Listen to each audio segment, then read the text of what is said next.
So, gimana puasa kalian? Sudah 3 minggu? Mungkin sudah terbiasa buat gua. Iya, puasa tuh yang aneh ya buat gua tuh em, nggak nyaman gua. Jujur ya, gua tuh nggak nyamannya tuh bukan secara puasanya gitu, tapi secara lifestyle gua gitu. Lifestyle gua tuh bener-bener berubah. Kayaknya tuh setiap puasa sih. Jadi karena ada pergeseran gitu, pergeseran dari jam biasanya makan pagi, siang, sore gitu.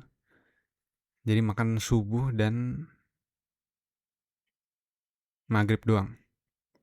Ada pergeseran pola makan, pergeseran pola tidur, dan membuat gue tuh jadi seakan-akan tidak produktif gitu. Ya itu yang jadi concern gue gitu. Karena setiap hari ya, karena gue kerja ke toko ya. Jadi kita mulai dari bangun sahur dah. Bangun sahur gue dibangunin. Nggak bisa gue bangun sendiri. Ya mungkin bisa gitu, tapi jarang banget. Dibangunin jam setengah 4 atau jam 4 kurang 15-an gitu lah. Habis itu makan. Makan, habis makan, gue kadang ya, ini nggak bisa ditiru sih, jangan ditiru bahkan. Gue langsung tiduran. Tiduran, nah itu ngantuk gitu, akhirnya ketiduran.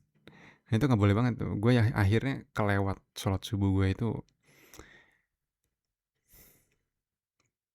Nggak suka gue juga kenapa gue melakukan itu ya. Um, tapi kadang gue sholat subuh setelah sahur, sholat subuh baru tidur gitu. Nah habis itu bangun jam 8 kan ya, habis tidur di sahur itu, tidur di subuh, bangun jam setengah 8-an gitu, mandi, habis itu berangkat kerja jam 8, pulang jam 5 atau setengah 6, atau bahkan jam 6, habis itu buka puasa, nonton-nonton bentar, maghrib, sholat maghrib, habis itu makan malam, karena gue makan malam harus jam segitu gitu. Habis itu berangkat taraweh, pulang taraweh gue paling jam 9 setengah 10, nonton-nonton bentar, tidur lagi, bangun jam 3 dan seterusnya. Nah itu yang jadi masalah gitu. Itu gue tuh kayak bener-bener tidak, kayak nggak produktif aja gitu. Karena gue ada beberapa hal kayak misalnya, ya itu podcast gitu. Podcast gue kayak emang sebelum puasa juga udah agak empot-empotan sih ya, udah agak jarang gue. Tapi jadi makin males bikinnya gitu. Lo ada berapa project gitu, project uh, YouTube yang udah gue rencanain, tapi nggak jalan-jalan. Termasuk gue lagi nge-review film. Ada beberapa review film yang belum jalan juga kayak Iron Lung. Gue udah nonton 3 minggu lalu kayaknya. 2 minggu 3 minggu lalu gitu. Gue hampir lupa nih jalan ceritanya seperti apa. Iron Lung, ada juga film Memoria yang baru gue tonton minggu lalu. Ini projectnya nggak jalan-jalan gitu karena ya pola hidup gue begitu-gitu aja gitu. Nah yang jadi masalah buat gue kayaknya sih ada di pagi hari sih. Malam ya udahlah itu kayaknya nggak bisa diganggu gugat ya karena itu udah padat dari pulang kerja, dari pulang dari toko tuh sampai terawih ya emang waktunya sempit-sempit gitu. Sholat maghrib ya nonton nonton itu juga untuk apa ya, mengisi kekosongan itu. Ya kekosongannya paling cuma 15 menit kan sebelum misalnya sholat isya gitu atau terawih gitu. Nah setelah sholat terawih ya udah gue siap-siap untuk tidur ya, paling nonton hal-hal yang santai gitu atau bahkan sedikit sedikit karaoke gitu lah. Udah buat gue itu juga ya udahlah nggak bisa diapa-apain gitu. Nah, di subuh ini kayaknya sih perlu perlu perombakan ya. Ini 7 hari lagi menjelang Lebaran, kurang lebih lah ya, karena gue nggak tahu pastinya. Gue ingin sedikit mengubah pola tidur gue di pagi hari. Hmm. Jadi gue sempet tadi sore ya, gue nonton sebuah video YouTube ya. Kreatornya gue lupa lagi namanya siapa ya. Karena gue baru-baru ngikutin dia. Tapi dia kontennya kayak gini, kayak gini. Em, Pakai video juga dan tanpa muka juga, gue jadi kayak pengen ikutan juga gitu sebenarnya. Sebelumnya kan gue bikinnya kan nggak ada muka, memang gue juga nggak terlalu suka nampilin muka gitu. Akhirnya ya udahlah, gue ngeliat dia nampilin tangan doang, kayaknya oke-oke aja nampilin tangan aja gitu kan. Kayak gini-gini. Dan intinya bukan itu intinya. Intinya adalah apa yang dia omongin gitu. Konten dia tuh sangat-sangat berbau islami sekali. Gue lupa sih YouTube-nya apa ya. Mungkin nanti akan gue bahas sih. Tapi kontennya sangat-sangat islami dan gue cukup tergerak gitu menonton beberapa videonya. Termasuk ada video dia soal memaksimalkan 24 jam di bulan Ramadan gitu.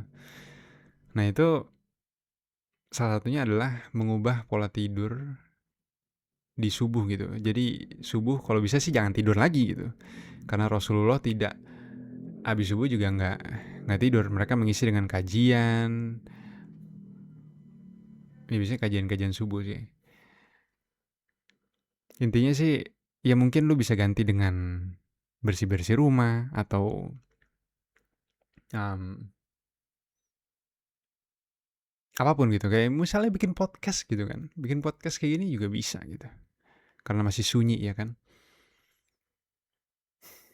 Buat gue oke-oke juga sih. Oke juga nih. Karena memang tidur lagi setelah subuh dan bangun pas pengen kerja itu nggak enak banget, Pak.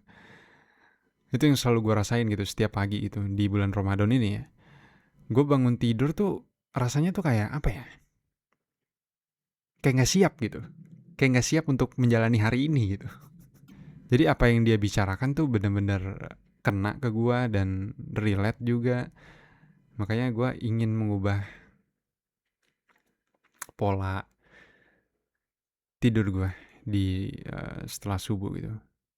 By the way, gue emang bukan tipe orang yang tidur setelah sholat subuh, itu gue bukan gitu. Di luar bulan Ramadan gue nggak pernah. Gue setiap bangun subuh ya udah gitu jam setengah lima atau jam 5 sholat udah langsung berkegiatan gitu. Apapun itu gitu. Nggak pernah gue tidur lagi. Cuma ya karena bulan Ramadan tuh kayak berubah aja gitu. Dan gue jadi menyadari betapa pentingnya waktu setelah subuh itu gitu. Karena itu waktu yang penting, buat gue itu waktu yang penting untuk lu mempersiapkan diri lu untuk hari ini gitu. Mempersiapkan mental lu atau mempersiapkan secara fisik gitu. Buat gue masuk akal sih apa yang dibicarakan. So,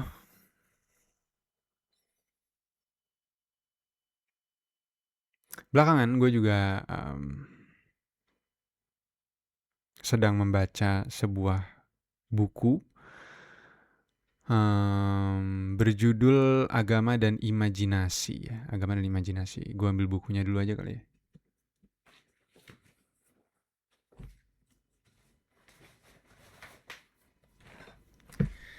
Agama dan Imajinasi. Nah, gue sebenarnya belum selesai baca sih, cuma dari beberapa bab yang telah gue baca ini gue juga cukup cukup tertarik dengan apa yang dibicarakan di sini gitu. sangat menekankan ke imajinasi gitu, bahwa kita dalam beragama gitu perlu berimajinasi. Karena semua hal yang berkaitan dengan Allah itu ada di ranah ranah apa ya? Dia pakai bahasa-bahasa yang sebenarnya lumayan rumit sih sebenarnya. Intinya tuh non apa ya dia bilangnya ya? Di wilayah ruh lah, rohani. Ya, gitu semacam itulah. Intinya itu tidak terlihat oleh mata, tak kasat mata gitu. Jadi kita perlu berimajinasi. Membayangkan bahwa misalnya saat sholat gitu, membayangkan bahwa Allah tuh melihat kita saat melakukan semua ibadah gitu, termasuk puasa, meyakini bahwa ini bisa mendekatkan kita terhadap Allah gitu. Nah buat gue ini sangat menarik gitu. Dan ada beberapa konsep yang buat gue tuh ini sih nyerempet-nyerempet dengan apa yang sebenarnya udah gue coba jalankan. Yaitu mindfulness. Kita tuh perlu menyadari kebesaran Tuhan gitu melalui alam-alamnya gitu, menyadari keindahan alam, menyadari bahwa ada sesuatu yang lebih besar, ada sesuatu yang lebih besar yang menciptakan semua alam ini gitu, merasakan alamnya. Nah itu kan sama halnya dengan mindfulness gitu. Mindfulness mengajarkan kita untuk sadar di momen tersebut gitu.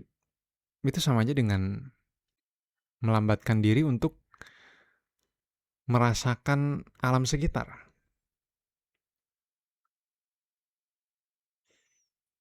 Jadi belakangan ini gue sangat-sangat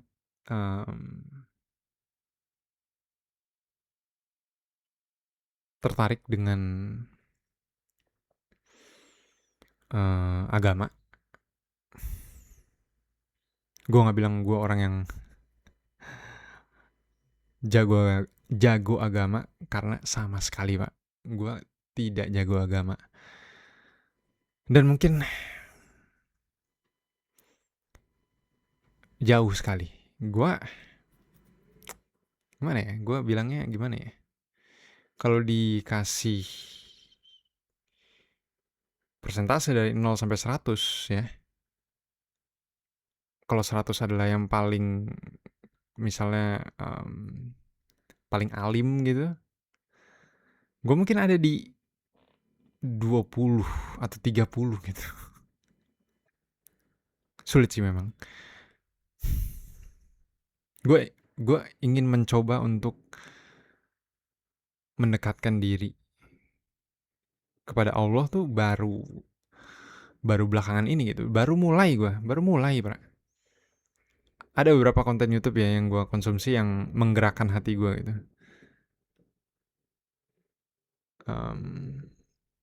Tapi di luar itu sebelumnya gue jauh sih. Dan sekarang pun juga gue masih jauh sekali.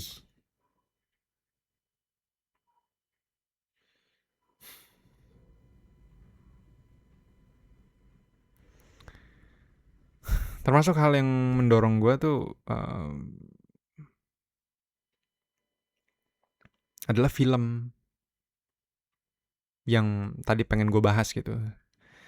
Iron Lung pertama dan ada Memoria. Iron Lung tuh sebenarnya ada sebuah konsep, ada di situ sebuah cahaya gitu. Atau gini. Iron tuh Iron Lung. Iron Lung agak ribet sih, gue perlu menceritakan asal mulanya gitu. Kenapa terjadi The Quiet Rapture. Jadi panjang sih sebenarnya. Gue akan langsung ke Memoria aja. Memoria ini adalah sebuah film yang bro aneh, bener dah. Gue nonton film itu juga impulsif sekali karena gue lihat sinopsisnya dan trailernya memang cukup menarik. cukup menarik dan gue nonton itu, bro, mungkin salah satu pengalaman menonton teraneh gue gitu. Seumur hidup kayaknya. Di bioskop. Bahkan overall di semua media yang pernah gue konsumsi, itu mungkin salah satu film paling aneh secara directing gitu. Itu directingnya benar-benar slow dan surprisingly sebenarnya nyaman gitu gue. Sebenarnya nyaman. But inti dari Memoria itu adalah bagaimana kita tuh kita tuh perlu sadar bahwa ada sesuatu yang lebih besar gitu. Ada sesuatu yang lebih besar yang menciptakan dunia ini. Ada sebuah hal-hal misterius yang tidak bisa dijelaskan, yang memang ya itu dari sesuatu yang lebih besar gitu. Jadi di Memoria tuh ada karakter bernama Jessica, itu dia intinya dia tuh mendengarkan di suatu malam tuh dia mendengarkan suara dentuman besar. Dan dia tuh sepanjang film cari itu suara apa itu. Ada satu momen yang benar-benar membuat gue merubah pandangan gue gitu terhadap dunia ini. Jadi di satu momen dia tuh si Jessica ini benar-benar istilahnya dihantui lah dengan suara ini. Dia nggak nyaman sama sekali dengan suara yang muncul di otaknya itu. Nah, dia tuh pingin menghilangkan suara itu. Makanya dia datang ke dokter gitu. Gue nggak tahu dokter apa, mungkin dokter kejiwaan atau apa. Dia bilang dia mungkin udah gila gitu. Dia mungkin udah gila, jadi dia menyarankan agar si dokter tuh memberikan resep untuk obat. Dia nyebut merek sih, tapi gue merasa itu, gue menduga itu obat penenang gitu. Mungkin untuk penenang untuk menghilangkan rasa sakit atau apapun itulah. Tapi dokter itu membalas dengan sebuah kalimat gitu, yang membuat gue tuh membuka mata gue gitu. Dia mengatakan bahwa dia nggak bisa ngasih obat itu karena obat itu sangat kuat sehingga mematikan rasa. Dan mungkin itu yang diinginkan oleh Jessica gitu. Ada satu penggalan kata lagi, yaitu pas dia ngomong gila ya kan, tadi kan Jessica, aduh gue bisa gila nih. Dokternya kalau nggak salah menimpali seperti ini ya, apa hal yang lebih buruk dari gila gitu. Bukan gitu. Menjadi gila adalah bukan hal yang terburuk.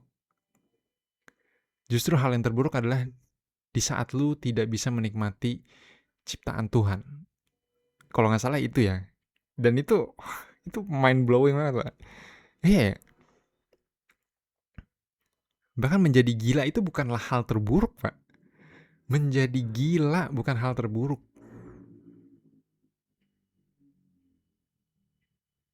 Hal yang paling terburuk adalah momen dimana lu tuh tidak bisa menikmati apa yang disajikan oleh dunia ini, alam ini, alam yang diciptakan oleh Tuhan gitu. Gue speechless sekali. Gue keluar bioskop, gue berjalan tanpa takut gitu. Kayak gue kan kadang-kadang takut dengan pandangan orang gitu. Kayak ke mall sendirian atau apapun, ke kafe sendirian, makan sendirian. Karena gue apa-apa sendiri kan. Kadang ada pikiran-pikiran kayak gitu. Gue keluar dari bioskop tidak takut apapun Pak. Kayak jalan gue. Gila ya. Karena pikiran itu tadi gitu. Karena menjadi gila aja itu bukan hal terburuk Pak. Itu bukan hal terburuk.